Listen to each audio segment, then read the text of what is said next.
Hello, everyone. Welcome on Facebook Live, YouTube.com, KEVOLE, SoundCloud.com, KEVOLE, Spreaker.com, KEVOLE.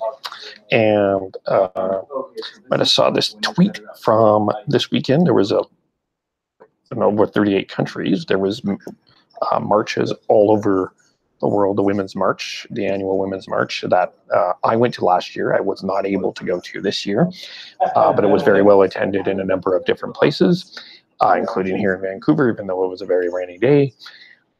And some were really excited and empowered and loved to be a part of it.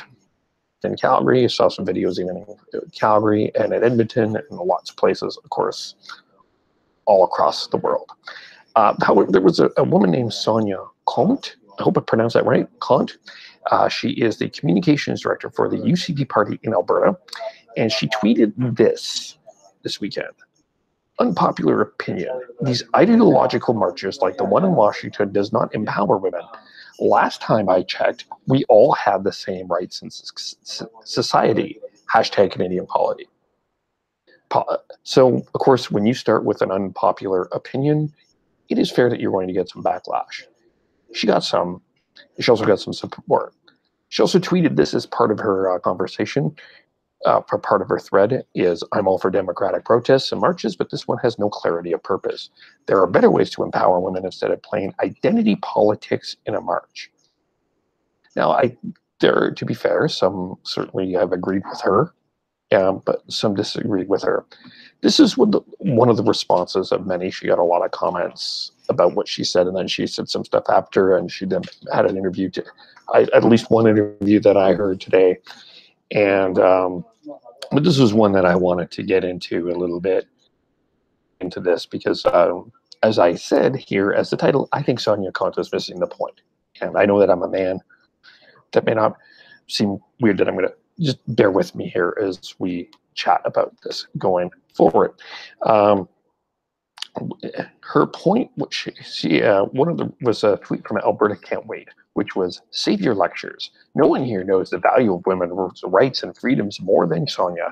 While you grew up in a comfortable living enjoying all the freedoms of the West, Sonia grew up in Eastern Turkey as a Kurd, where women had no rights.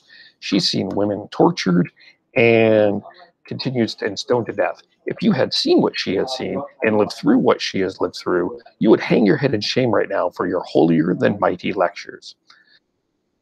Well, actually, maybe you're missing the point of why women are marching. And it's funny that people do this. And I know this is a person, sometimes we do this to people that are not doing well financially. Well, you could be living in Africa and you're still part of the 1 or 2% that are still rich. While that's true, and I understand the intention of the gratitude here, I think that just pointing out that it could be worse is missing the point. And saying here, it could be worse, is missing the point. But not only that, I think you're missing the entire point of why people are marching. And let's look through some examples, because apparently Alberta Can't Wait and Sonia Kont are missing some things. Let's talk about wage gap.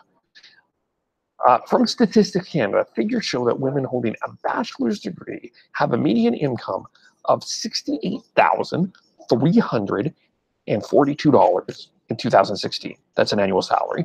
While men with the same level of education, a bachelor's degree, earn $82,082.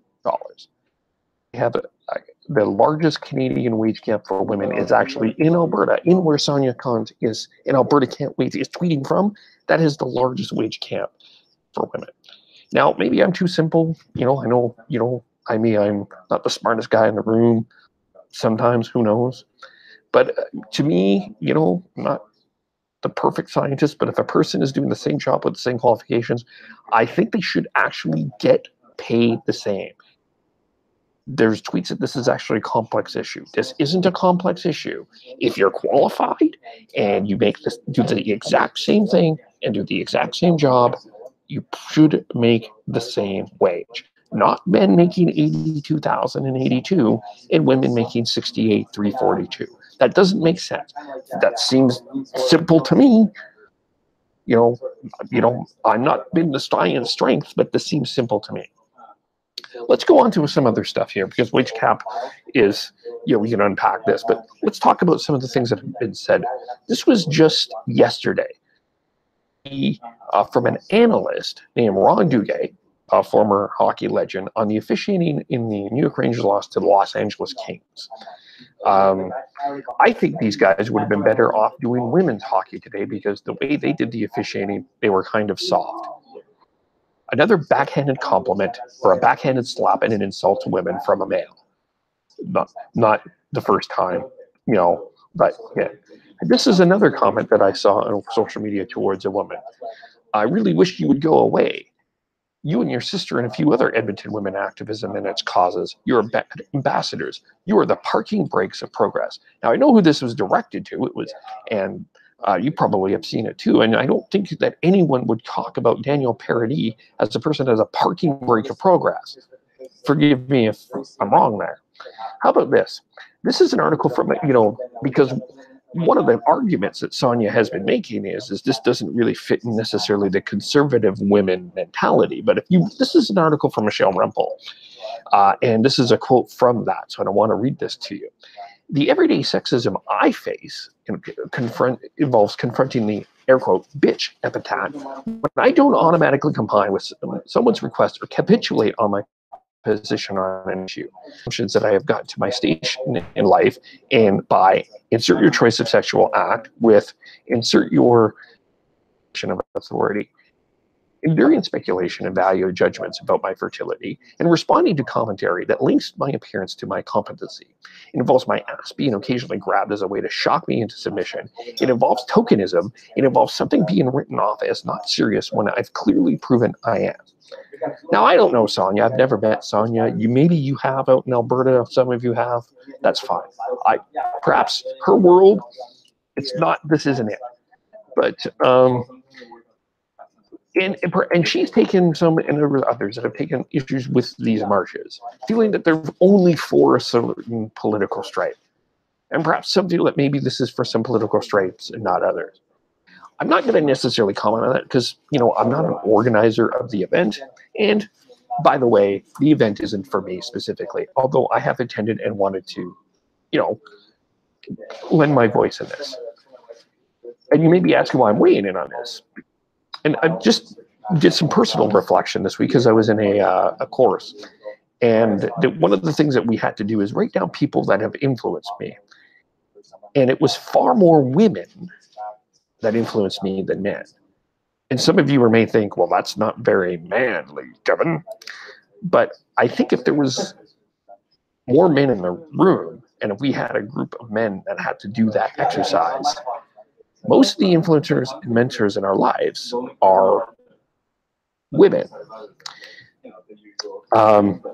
They certainly have spoken into my life. I've actually had way more female bosses than male bosses. Most of my bosses have been female. They've spoken for me. They've spoken to me. They've showed me a better way to treat others. They've shown me a work ethic. They've shown me how to stand up for others and how to put people first. They've created, but we as men, and even in a struggle, even if you're struggling a little bit, we do live in a sense of privilege as males anyway. As I examine more in terms of the wage gap, we do make more money. In the industry that I'm in, broadcasting, I think it's fair to say that the male, especially in sports broadcasting, the male voice is found it easier to get through than the female voice. I don't know if there's much debate in that. There's a certain advantage that we have in many ways. And yet, it seems that the women have spoken up and spoken into these situations, and in many ways, men have felt silent. And yet we still see the disrespect all over the world. It's not only wage cap. In Saudi Arabia, they just announced that women can drive. And, that seems so ridiculous, but actually it's crazy when you think that it's almost been only 100 years that women were allowed to vote. By the way, as a Christian, I also know that there were women that were trained to be pastors that studied as pastors, and there was a certain time that their instructors would not pass them because they were women. That I know, I've heard that story. But why we have these advances is because women have been taking these stands and making these, not only these marches in the street, fighting tooth and nail in negotiation rooms, standing up and fighting for people. There's still a lot of work to be done. And that's why these marches and these discussions and these Me Too and the Me Too movement and all of these discussions are important, because it doesn't just happen to one side. It doesn't just happen to the political left. It's happening to all women all across the world. And it's not only the world in front of you, in our present world, whether you're living in Vancouver, Calgary, wherever, but it's the positions and the things that are being made all across the world. That's why these conversations are important. And that's why Sonia Kont is missing the point, because she's seen it in her world, but I think she's missing the point of what exactly is happening. And I have a hunch if she actually went, from what I've read from a lot of women, they would have welcomed her with open arms and eyes, I'm sure. But that is what we are talking about today. What do you think of what Sonia Kont have said? What do you think of my response? You can comment on YouTube. We'll go through Facebook Live as we're doing this right now. Also, I'm doing it on YouTube Live as well. So I'm multitasking as well as on, you'll listen to the audio on speaker. No comments, that's okay. Let me know what you think. And again, you can follow me on KEVOLE on Twitter, Facebook.com, Kevin Olenek. I do the Facebook Lives I do the Facebook Lives. I make those public, and also on YouTube as well. One comment, what is particularly of note is that it was a movie starred by a woman of color, and that has a silencing quality. Yes, that's very true. And that's something I think very important to say about that as well. Absolutely, 100% on that for sure. But let me know what you think. Also follow me on Twitter, KEVOLE. Follow the podcast, Spreaker.com, KEVOLE, SoundCloud.com, KEVOLE as well. Hope you're all having a great day. We will do another one tomorrow. Got some interviews lined up as well. And hope you're having a great day. Bye for now.